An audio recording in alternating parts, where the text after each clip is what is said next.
I tested all of the best Android phones of 2026, and in this video, I'm going to rank them in a tier list based on their value for money, overall performance, and more.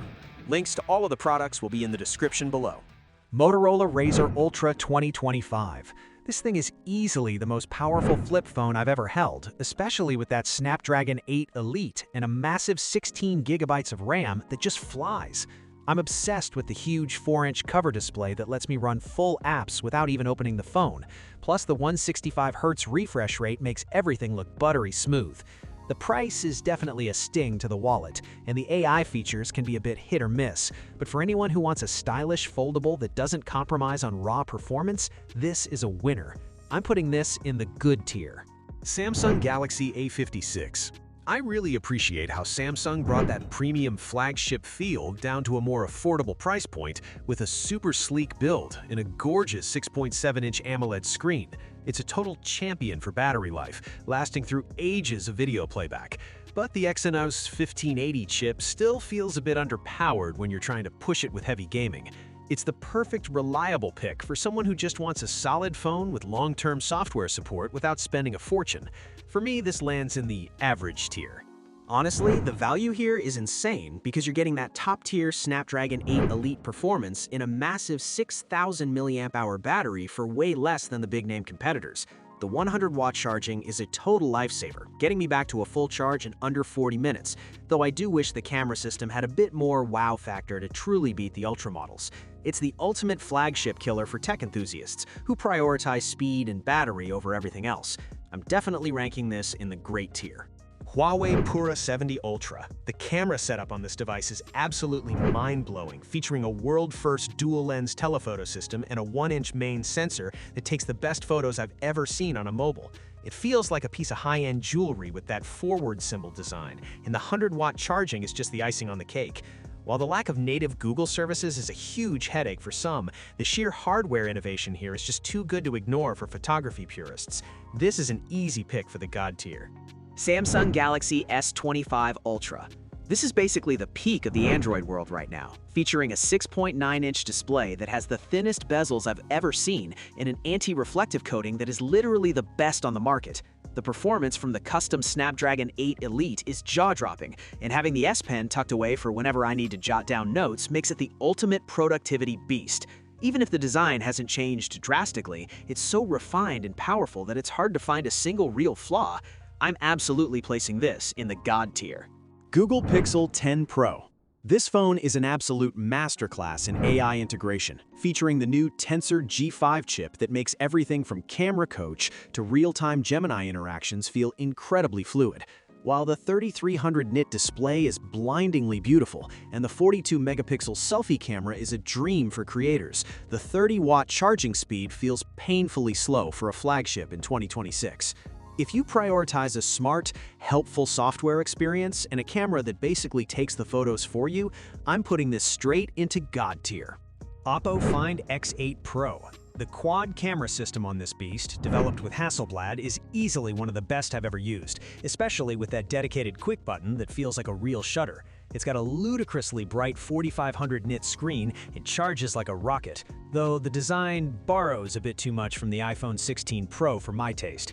For the photography enthusiasts who need top-tier performance and don't mind the steep price tag, I am ranking this as God tier. Xiaomi 15T Pro. This is a performance monster powered by the Dimensity 9400 Plus, and that 144Hz AMOLED screen makes gaming and scrolling feel butter smooth. The telephoto lens is surprisingly great, and the design finally feels premium. But the amount of pre-installed bloatware still drives me a little crazy. It's a fantastic value pick for anyone who wants flagship power without the ultra price, so I'm placing it in great tier. Red Magic 10 Pro. If you're a hardcore gamer, the Snapdragon 8 Elite and that massive 7050 mAh battery are going to be your best friends for marathon sessions. The completely uninterrupted 1.5K display is stunning because there's no notch, but that under-display selfie camera is still pretty mediocre for anything other than a quick video call. It's a niche device with somewhat clunky software, so for the average user, I'm sliding this into good tier. Honor Magic 7 Pro. This thing is the reigning king of battery endurance, lasting forever even under heavy use, and the 200-megapixel periscope telephoto lens takes some insane zoom shots. The 3D Face ID is super secure, and 100-watt charging is a lifesaver, though the Magic OS software can still be a bit divisive and hit or miss with its processing. It's an incredible all-rounder that barely misses the top spot, which is why I'm locking it into great tier. Vivo X300 Pro. This thing is a total camera beast that feels like carrying a professional photography kit right in your pocket. I am obsessed with that massive 200MP Zeiss-tuned sensor and the crazy 144Hz AMOLED screen that makes everything look buttery smooth. The battery life can be a big hit or miss if you're pushing it hard, but for anyone who lives for mobile photography and high-end gaming, this is the peak. Because of that insane hardware and pure performance, I'm putting this straight into God tier.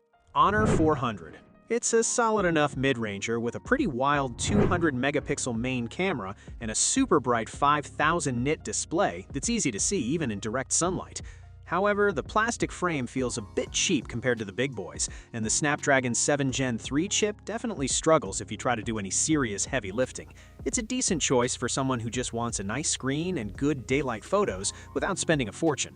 Honestly, it's just okay and doesn't blow me away, so I'm ranking it in the average tier. Vivo X200 Ultra. This is basically the ultimate power user's dream, rocking a massive 6000 mAh battery that just refuses to die. I love that it keeps niche features like the IR blaster while pushing a gorgeous high-resolution display that puts most other flagships to shame. It's built for the person who wants the best possible specs in every single category without compromise. Since it absolutely dominates the competition in raw hardware and longevity, I have to place it in the God tier. Google finally fixed the performance issues by switching to TSMC for the Tensor G5, and man, the AI features on this thing are actually useful now. The 3300 nit screen is blindingly bright, and the new 42-megapixel selfie camera takes some of the best portraits I've ever seen. It's the perfect phone for someone who wants a smart, smooth experience with 7 years of guaranteed updates. Because it's finally as efficient as it is intelligent, I'm happily moving it into God tier. Sony Xperia 1.7. I really respect that Sony is still the only one giving us a headphone jack and a micro SD slot in a flagship, which is amazing for creators. The Snapdragon 8 Elite makes it a gaming monster, but honestly, it's frustrating that they're still using the same old 30-watt charging while everyone else has moved on. It's a niche stream for alpha camera fans and audiophiles, but the recycled display tech holds it back from being the absolute best. It's still a very high-quality machine, so I'm placing it in the good tier. Xiaomi 14T. This phone feels super smooth to operate with its 144Hz AMOLED panel and 480Hz touch sampling rate. But honestly, it's a bit of a mixed bag when you actually start pushing it. While it's snappy for daily tasks and the 4000 nit peak brightness is overkill in the best way possible for outdoor use, the telephoto and ultra-wide cameras are just too unreliable for me to get excited about. It's a decent pick for casual gamers who want that fluid display on a budget, but since it misses out on wireless charging and can stutter when multitasking, I am placing it in the average tier. Samsung Galaxy Z Fold 7. I am obsessed with how much thinner and lighter this version feels, and that 200-megapixel main camera finally gives this foldable the flagship muscle it's been missing for years. The outer screen finally has sensible dimensions that make it feel like a normal phone when closed, though I'm still annoyed by the slow 25-watt charging and the fact that it still wobbles like crazy on a desk. It is the ultimate productivity beast for power users who want 3 apps open at once on a massive 8-inch screen, and I'm putting it in the good tier. Oppo Find X7 Ultra. This thing is an absolute monster for photography, and the detail retention I'm seeing from the quad camera system, even in low light, is genuinely mind-blowing. The dual periscope setup means I can zoom into almost anything and still get a usable shot, while the Snapdragon 8 Elite keeps everything flying at lightning speeds. It is built for the hardcore mobile photographers who refuse to compromise on sensor size or dynamic range, so I am definitely ranking this as God tier. Xiaomi 15 Ultra. I'm blown away by the 200-megapixel periscope lens on this device because it gives me zero shutter lag and telephoto detail that I've literally never seen on another smartphone before. The 1-inch main sensor produces such a natural, professional look to the textures that I've almost stopped carrying my dedicated camera around.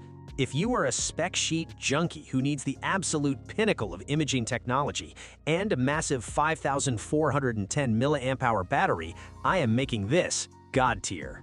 Honor Magic Xeno 8 Pro. The battery life on this is a complete game changer with that massive 7100 mAh cell, and I love that it still feels elegant and curved in the hand despite all that power. It packs the latest Snapdragon 8 Elite and a stunning 6.8-inch display, but the software can still feel a bit cluttered compared to the more polished competition. It is the perfect choice for someone who never wants to think about a charger again and wants top-tier performance, which is why I'm ranking it in the great tier. Thanks for watching. I hope this video helped you pick the best Android phone for you. If you have any questions, drop a comment below. Links to all of these products mentioned in this video will be in the description.